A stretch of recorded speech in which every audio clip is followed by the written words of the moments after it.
going to move on to the next presenter, Ahmed Bedier. He's the gentleman here. He called me and said, "What color tie are you wearing?" I said, "I'm wearing a blue one." So he said he's going to wear a red one to be distinguished because I'm very close to this man. He used to be the director of CAIR, C-A-I-R, the Council on American Islamic Relations, in the Florida branch. He was very active there in Florida, but now he's based in Washington, D.C., and he's the president of the United Voices for America, an Egyptian-American social entrepreneur, and also a TV, radio commentator and host. He, for your information, like Sister Nahla on the far right, he was also there at the Rabaa massacre, and I must introduce him on that very dark note because of what happened there. He will tell you now. Ladies and gentlemen, Ahmed Bedier.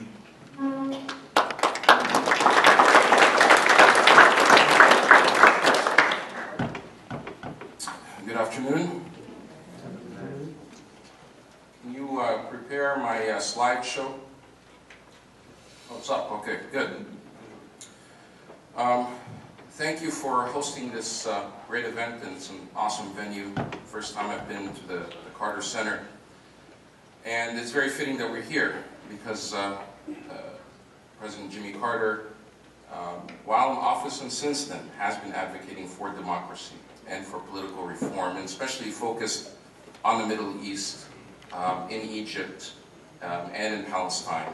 And he constantly calls for more political inclusion and has been also critical of what's been happening in Egypt. I want to talk to you today, as the screen says, about my brother Amir.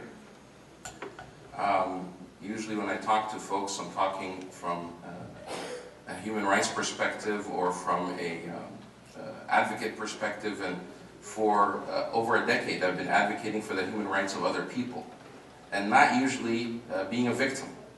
I haven't been faced human rights abuses myself, thankfully. Many other people have within this country and around the world. So this was the first time where something so close happened to me. And even though you have the training in it, how to deal with advocating for human rights for other people, but nothing really prepares you for when it happens to somebody from your own family. There's no training for that. There's no on-the-job training for that. So it was traumatizing, obviously. This is about my brother Amir. You know, we grew up in this country, but at some point my parents decided they want to go back to Egypt. My father was, he had 6 other sisters, and his older brother had passed away, and he felt an obligation to go back to Egypt to help take care of his other sisters, as well as his mother. And Amir decided to also go back to Egypt and stay there. We chose, my other brother and I chose to stay here. So he went back to Egypt, went to college there, eventually got a job as an accountant with KPMG, multinational corporation, and later on started his own business. He was never politically involved in anything, not politically inclined, because there was never really any opportunity in Egypt to be politically involved, because there was no political space for anyone but the regime that existed. But at some point he decided to become more religious. I mean, he was always a religious person, but he started taking his religion more seriously. He grew a beard. This is actually a picture of him when he was younger, and with some friends. He used to, even though he lived in Egypt, he would still come in the summers and visit us in Florida. But later on, when he got married, he became more religious. He grew a beard. And in Egypt at the time, if you had a beard and you frequented the mosque like more than once a week, you were a target. I'm not even talking about like 5 daily prayers. If you appeared to have religious affiliation, you went to the mosque on a regular basis, you were watched. And he went to the mosque more than once a week. He'd often go to Fajr, and he would get harassed by the security forces because they actually had a division within the security forces that monitors religious individuals. And they have files on them, and every now and then he would get dragged in and questioned. So he felt that this was a violation, there was nothing he can do about it. So he responded to the call, and there was a call on January 25th to go to Tahrir Square to protest against police brutality, and that's what the January 25th revolution started out as. It was actually coinciding with the National Police Day in Egypt. They organized a group of young people to come out to protest police brutality and torture. And he went out there for that purpose. He didn't go out there for a new revolution, as most others didn't, that eventually evolved into that. But he wanted this type of harassment to end, because he felt it himself, and he was opposed to it. So he joined that call, and that was probably the first political activity that he participated in. And once he was there, he was hooked. He stayed there for the entire time until Mubarak fell. I got so jealous and inspired by him that I myself flew to Egypt, but only got there on the night that Mubarak fell. So I can't say that I spent all that time there, but he was there even during the Battle of the Camel, and he was on the front lines near the museum. I don't know if you remember those images on CNN and around the world of these guys on camels storming through the protesters and beating them. And he was one of those people that was injured on that day. But he continued to come back because he loved the spirit that was there. And in fact, I remember when I was there and people started leaving Tahrir Square, and he felt like it was too soon to leave. He wanted to remain. And he felt like the regime didn't fall, because Mubarak was the head of the regime, but it was far bigger. And now, looking in hindsight, I agree with him that it wasn't enough for Mubarak to fall. He felt that, and after that he would go back. There were several other protests that I even joined with him at that was protesting no military rule, because after Mubarak was removed, the military took over, the SCAF period, and there was a lot of atrocities that were happening then, and there was still, the demands of the revolutionaries were not accomplished, like the end to martial law, the end to military trials. All those things continued to be there even though Mubarak wasn't there. So some people continued to go to the Tahrir Square protesting these things, and I joined him at least on 3 occasions. And he continued to grow frustrated because he felt that the revolution of January 25th never completed. That in order to avoid it, the military hijacked it. They struck a deal with Mubarak that he would step down so they could remain in power. Because they felt that if they did not remove Mubarak, or they didn't do something, that it would be the end of themselves. So him and some of his friends and other people felt that it should have continued, and I probably agree with him on that. I traveled to Egypt. I was actually there last summer during August. We were there already planning. We had planned it for months that we were going to take a family vacation. And also that one of my other brothers were 6 boys. So one of our youngest brothers was getting married. So we were going there to attend the wedding.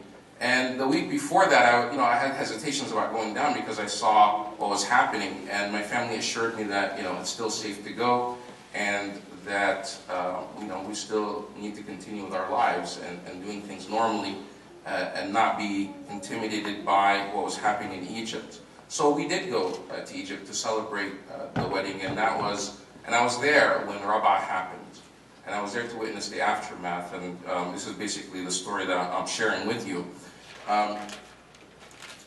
This is actually, don't ignore me. You can tell this was taken in the early 90s because how goofy we look with. And I actually have a beeper on my belt there. I don't know if you remember the beepers. But Amir is right there in the purple shirts, and that's my other brother Osama, and that's another cousin that was there, and good times. Amir, like I told you later on, he had a spiritual transformation. It's not a bad thing. People become religious, and people should not be afraid of religion. People become religious in this country and around the world. Unfortunately, the same Islamophobia that exists here also exists in other places, because it carries through the media and things. But he was the kindest person. He never hurt anyone else. He was visibly, maybe shared, some characteristics with some other people that you might see on television in Afghanistan if he had a turban to his head. But, he was a very gentle person. Everybody that met him said he was a stand-up guy who would help them. He was always there for you. Never yelled, never raised his voice, and committed to his family. And this is him going to Umrah. In fact, he actually got a chance to go to Umrah, which is a mini pilgrimage, in the beginning of July.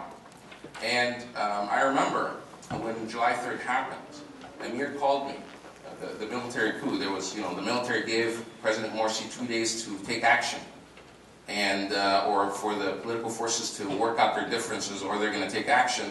And on July 3rd, they overthrew Morsi. Amir was so distraught. He called me from Mecca.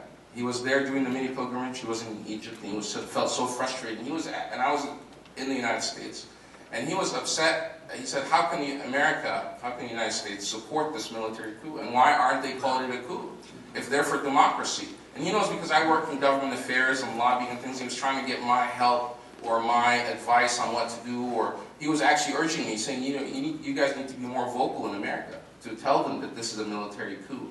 And he was in Mecca, and he said he pledged that once he goes down back to Egypt, immediately that he was going to join the political protest, or the sit-in in Rabaa Square.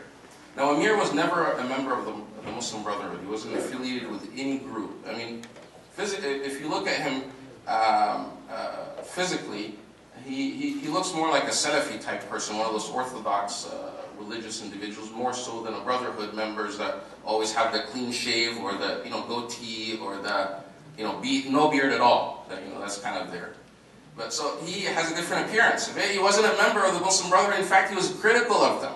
He thought that they compromised on some things. He was critical of them, that he felt that they struck a deal with the military after the January 25th revolution that allowed him to run for office and to participate in elections. And he felt they shouldn't have run for elections. It was too soon. You shouldn't have any elections until you get the foundation right. And he felt that they had more political ambitions, and in a way he felt that they, in his view, betrayed the other revolutionaries, or that they made strategic mistakes. Now, he never blamed them. He never called them criminals. He never thought that they deserved anything that happened. And whenever there was an opportunity to defend them, to defend democracy, he would do so. And that's what happened. He decided to go to Rabaa Square, not because he's a pro-Morsi supporter. In fact, Morsi was not his first choice for the presidential candidates. It was his choice in the second round, because when he had a choice between Ahmed Shafiq, who was the last prime minister under Mubarak. Imagine the prime minister under Mubarak, the government that was overthrown. When it came back after the revolution, it was election time. The choice was, again, between Mubarak's regime and Morsi. So the choice for him was obvious. It wasn't obvious for everyone else, because, as you know, Morsi won by only 52% and some. But because by that time there had been so much media campaigns against Islamists or the Brotherhood and others, that a lot of people feared what was to come. And there was also, of course, many other situations where the revolutionary groups had their own differences, and they could not unify themselves behind one or two candidates. But again, Morsi was not his first choice. But when it came down between Shafiq and Morsi, of course he chose Morsi. And when it came down between a military coup or no military coup, he, of course, decided to support the protesters in Rabaa, not because he's a pro-Morsi supporter, but because he is pro-democracy. He felt that I voted 4 or 5 times in these elections. What happened to our vote? We're not going to allow. And what he feared the most, what he resents the most, is military rule, or a police state that he lived under, subjected to, oppressed. For once, all of a sudden he has this freedom that he can go out and he's not being harassed, and they had disbanded the unit that harassed religious individuals. So he felt the sense of freedom. He got a taste of that, and he didn't want to go back, and that's why he went to Rabaa Square to do that. This is, I think, this is the last picture that I took with Amir before he died. It was at the mosque where my brother was doing the wedding service. This is hours before the Rabaa massacre. We were having a wedding, not very far from Rabaa, as you can see, and we're happy. That's my brother Abdul-Latif and his wife getting married, and my family with us. And this is the next image. My mom. This is her identifying my brother. Killed in Rabaa. Amir had spent the night before. He was there that morning. And the last time someone saw him was at 12 o'clock, 12:30. He came up to his mother-in-law's apartment. She had an apartment in Rabaa, within the neighborhood itself. He came up, and he had already been there for 6 hours under fire, helping other people. He wasn't armed, he didn't carry any weapons, he probably doesn't even know how to use any weapon. And he went upstairs, he talked to his wife and said, upload these pictures to Facebook. It shows some of what the military is doing to us.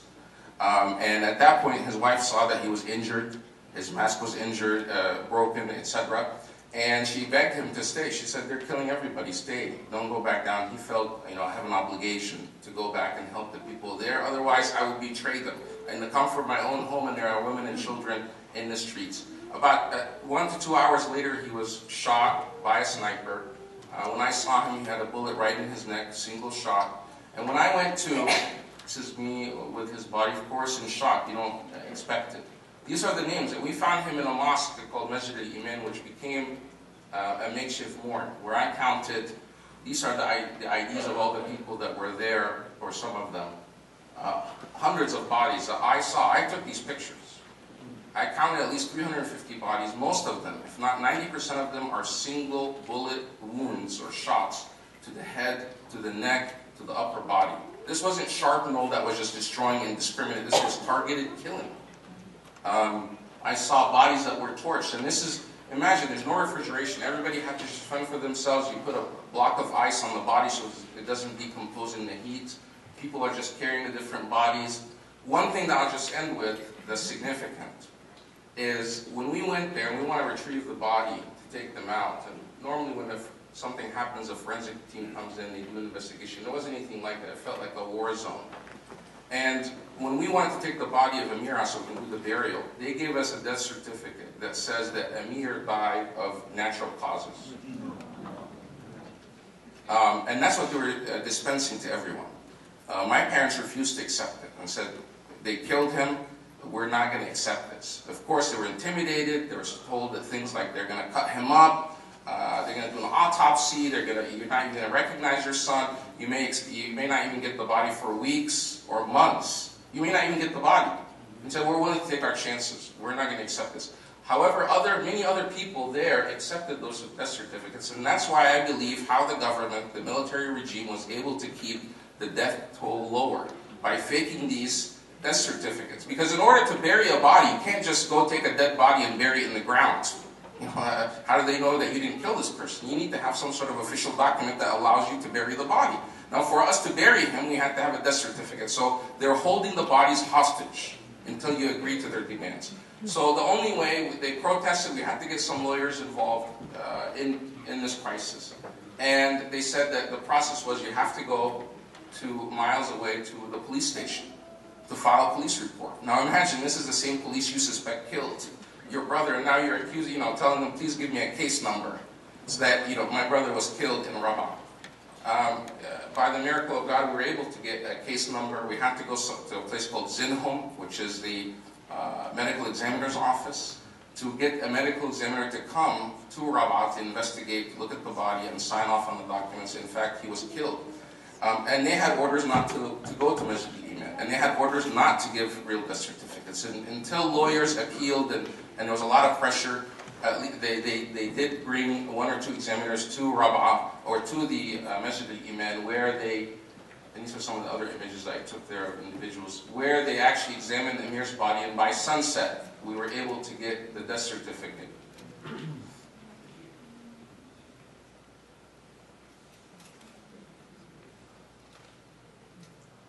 So, this one does say that he was shot and killed by a bullet wound.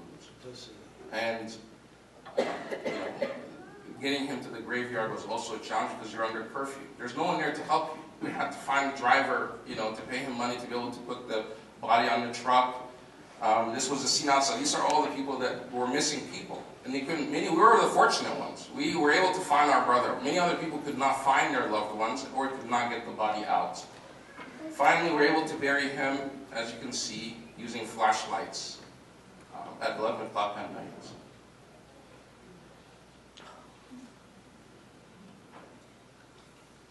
So, that's the story of my brother. Thank you.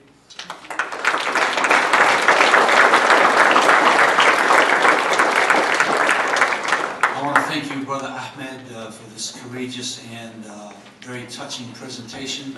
I cannot imagine that you did all these things under pressure while you're in mourning, imagine, ladies and gentlemen, you're in mourning for losing your sibling, and the government puts you through all those kind of hoops.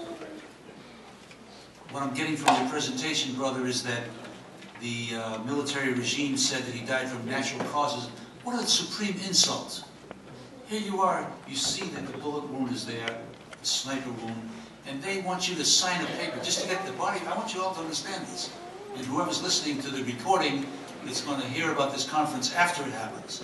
Imagine this Egyptian military regime that our country, America, gives billions of dollars to, for their military machinery. Not to protect the country from outside, but to oppress and maim and mutilate their own people. And we're sitting here in the Carter Center in Atlanta, Georgia. And to understand what's going on over there, they bribe you. I've been in the Middle East 100 times myself. I know how things go. When you want to get a government document, it takes you a half a day just to figure out which line to stand in. They have all kind of, bureaucracy. They sit behind that desk like they're some kind of military tank, that they're in control.